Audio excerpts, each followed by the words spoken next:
तो क्या बिहार चुनाव से पहले नीतीश कुमार करने जा रहे हैं सबसे बड़ा उलटफेर? और क्या अब नीतीश कुमार एनडीए का साथ छोड़ सकते हैं? और क्या लल्लन सिंह को भी जेडीयू से बाहर का रास्ता अब दिखाने वाले हैं? जी हाँ, नमस्कार। नेक्स्ट 9 न्यूज पर आपका बहुत बहुत स्वागत है और मैं हूं आपके साथ वफा अब्बास। इस वक्त की सबसे बड़ी खबर आ रही है बिहार से। हालांकि एक तरफ देश में अगर देखा जाए तो पहलगाम को लेकर माहौल गर्म है और सब लोग आक्रोश में भरे हुए हैं और यहां पर मोदी सरकार से कार्रवाई की बात कर रहे हैं, लेकिन 5 दिन का समय बीत जाने के बाद भी सरकार मौन है। कोई जवाब सरकार की तरफ से नहीं आ रहा है और ना ही अभी तक कोई जवाबी कार्रवाई की गई है। और इससे पहले नीतीश कुमार को मनाने के लिए यहां पर प्रधानमंत्री मोदी सऊदी अरब से लौटने के बाद में बिहार पहुंच जाते हैं। सारे दौरे रद्द कर देते हैं, सऊदी अरब की यात्रा को बीच में छोड़ करके आ जाते हैं, कानपुर का दौरा रद्द कर देते हैं, लेकिन कश्मीर तो नहीं पहुंचते। लेकिन नीतीश कुमार को मनाने के लिए बिहार जरूर पहुंच जाते हैं, क्योंकि उनको ये भनक अब लग चुकी है कि नीतीश कुमार कुछ बड़ा करने वाले हैं। तो ऐसे में तमाम जो उलटफेर हैं वो अब दिखाई दे रहे हैं, क्योंकि बिहार में इस साल के अंत में चुनाव है और नरेंद्र मोदी जी के लिए चुनाव सबसे ज्यादा अहम है। तो लेकिन जो मनाने की कोशिशें नीतीश कुमार को नरेंद्र मोदी जी कर रहे हैं, क्या उसमें कामयाब हो पाएंगे, या फिर जो मन नीतीश कुमार बना चुके हैं वो यहाँ पर झटका एनडीए को देंगे? क्योंकि एनडीए को झटका देने के लिए नीतीश कुमार राजी हैं, आरजेडी के ऑफर को स्वीकार चुके हैं, लेकिन एक अड़चन उनके रास्ते में है जो बीजेपी के इशारों पर काम कर रहे हैं। लल्लन सिंह सबसे ज्यादा बीजेपी के करीबी बने हुए हैं, केंद्र में मंत्री हैं और नीतीश कुमार के बाद में जेडीयू के बड़े नेता भी हैं। और यहाँ पर नीतीश कुमार तो इंडिया गठबंधन में जाना चाहते थे, लेकिन लल्लन सिंह ने इंडिया गठबंधन में जाने से मना कर दिया और नीतीश कुमार को कहीं ना कहीं एक धमकी भरे लहजे में ये बता दिया कि अगर एनडीए में रहेंगे तब तो मैं आपके साथ में हूं, लेकिन अगर इंडिया गठबंधन में जाएंगे तो फिर मैं अलग रास्ता अख्तियार कर सकता हूं, यानी मैं पार्टी को भी तोड़ सकता हूं, अपने सांसदों विधायकों के साथ में मैं बीजेपी में भी मिल सकता हूं। क्योंकि एक सबसे बड़ा एग्जाम्पल हमारे सामने महाराष्ट्र का है और ये नीतीश कुमार बाखूबी जानते हैं। नीतीश कुमार ने बहुत करीबी से महाराष्ट्र को देखा और समझा है, क्योंकि नीतीश कुमार की दोस्ती भी शरद पवार से रही है। और आपको ये भी बता दें कि 2024 के चुनाव से पहले नीतीश कुमार और शरद पवार ने ही पूरे इंडिया गठबंधन को एकजुट करने का काम किया था, लेकिन बाद में नीतीश कुमार ही इंडिया गठबंधन छोड़कर चले गए।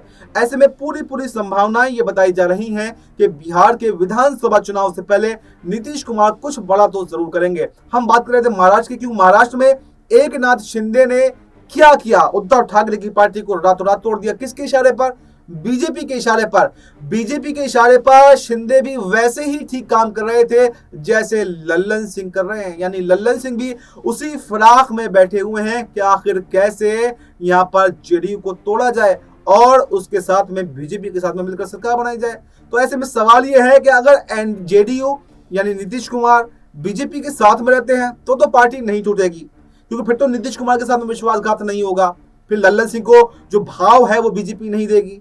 लेकिन अगर यहां पर उलटफेर होता है, अगर यहां पर आरजेडी के साथ में जाने की कोशिश नीतीश कुमार करते हैं, तो ऐसी सिचुएशन में फिर यहां पर लल्लन सिंह जो है वो खेला कर सकते हैं।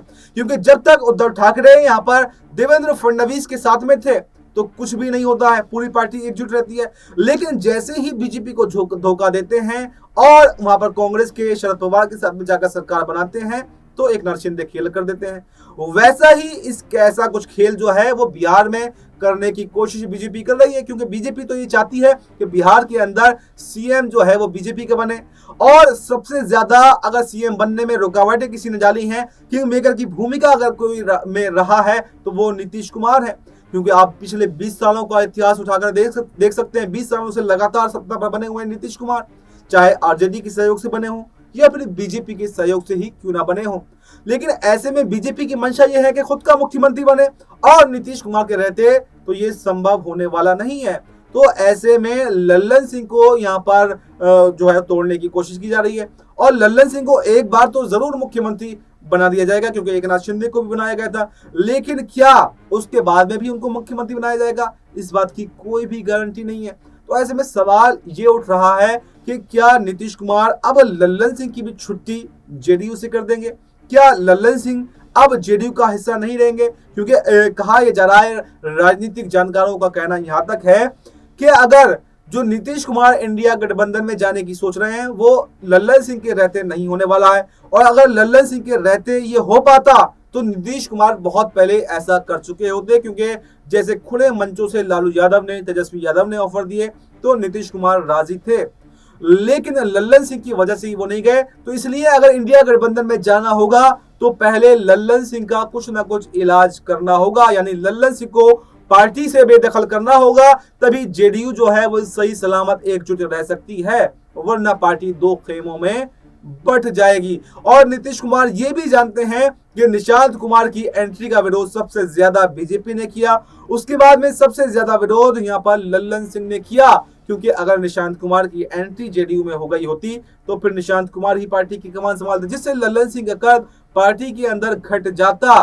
तो ऐसे में कहीं ना कहीं बड़ी साजिशें जो हैं वो खुद जेडीयू प्रमुख नीतीश कुमार के खिलाफ उनकी पार्टी के अंदर रची जा रही हैं, और लल्लन सिंह जो है वो बड़ा रोल निभा रहे हैं। लेकिन नीतीश कुमार ने भी कोई कच्ची गोलियां नहीं खेली हैं, एक अनुभवी नेता है और अपने अनुभव के आधार पर ही, अपने अनुभव के बल पर ही वो 20 सालों से बिहार की सत्ता में बने हुए हैं। लेकिन बात यह है कि क्या इस बार भी उनका अनुभव यहां पर काम आएगा और लल्लन सिंह को वो पार्टी से बेदखल कर देंगे, या अब वो जैसा कि विपक्ष आरोप लगा रहा है कि अब नीतीश कुमार सटिया चुके हैं, उनका मानसिक संतुलन ठीक नहीं है, तो क्या अब उनका मानसिक संतुलन ठीक नहीं है तो क्या फिर पार्टी के कमान लल्लन सिंह ही संभालने वाले हैं? ये तमाम सवाल जो हैं इस वक्त बिहार की राजनीति में बने हुए हैं, और नरेंद्र मोदी जी ये बिल्कुल भी नहीं चाहते कि नीतीश कुमार जो है वो एनडीए छोड़कर के जाएं, क्योंकि हर बार जब भी नीतीश कुमार एनडीए छोड़कर 2005 के बाद में जाया करते थे तो तब केंद्र की सत्ता पर उसका कोई भी फर्क नहीं पड़ता था, सिर्फ बिहार की सत्ता में ही सत्ता परिवर्तन हुआ करता था।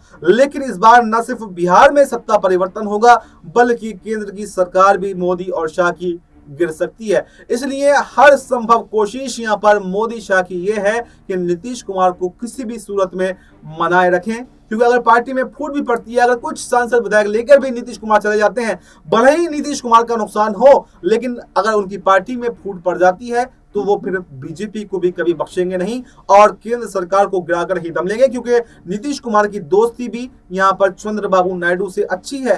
तो ऐसे में लल्लन सिंह कोई बहुत बड़ा रोल यहाँ पर निभा नहीं पाएंगे, और नीतीश कुमार, चंद्रबाबू नायडू अगर एक साथ हट जाते हैं एनडीए गठबंधन से तो बीजेपी की सरकार किसी भी सूरत में बच नहीं पाएगी। और शायद यही वजह है कि ऐसे गमगीन माहौल में जब भारत का हर नागरिक रो रहा हो तो तब भी यहाँ पर प्रधानमंत्री इसका फिक्र नहीं करते हैं, बल्कि बिहार पहुंच जाते हैं नीतीश कुमार से मिलने के लिए और उनको मनाने के लिए, ताकि वो नाराज ना हो। यानी ये देखा जा सकता है कि बीजेपी के लिए देश जरूरी नहीं है बल्कि राजनीति जरूरी है, सत्ता जरूरी है, और नीतीश नायडू के बिना वो सत्ता पर बने नहीं रह सकते हैं। तो ऐसे में अब ये देखना काफी दिलचस्प होने वाला है कि क्या लल्लन सिंह भी यहाँ पर नीतीश कुमार का खेल बिगाड़ पाएंगे या नहीं बिगाड़ पाएंगे, या फिर नीतीश कुमार किंग मेकर की भूमिका में जैसे हर बार रहे हैं इस बार भी किंग मेकर की भूमिका में रहेंगे और बिहार के अंदर एक बार फिर से सरकार बनाते हुए दिखाई देंगे, चाहे एनडीए के साथ में बनाएंगे या इंडिया के साथ में बनाएंगे। ये देखना भी काफी दिलचस्प होने वाला है, क्योंकि लगातार वो बीजेपी से नाराज बताए जा रहे हैं। फिलहाल इस खबर में इतना ही। इस पूरी रिपोर्ट पर आपको क्या कुछ कहना है, आप कमेंट बॉक्स में अपनी जानकारी जो है अपनी राय जरूर दें, और फिलहाल हमें दीजिए इजाजत।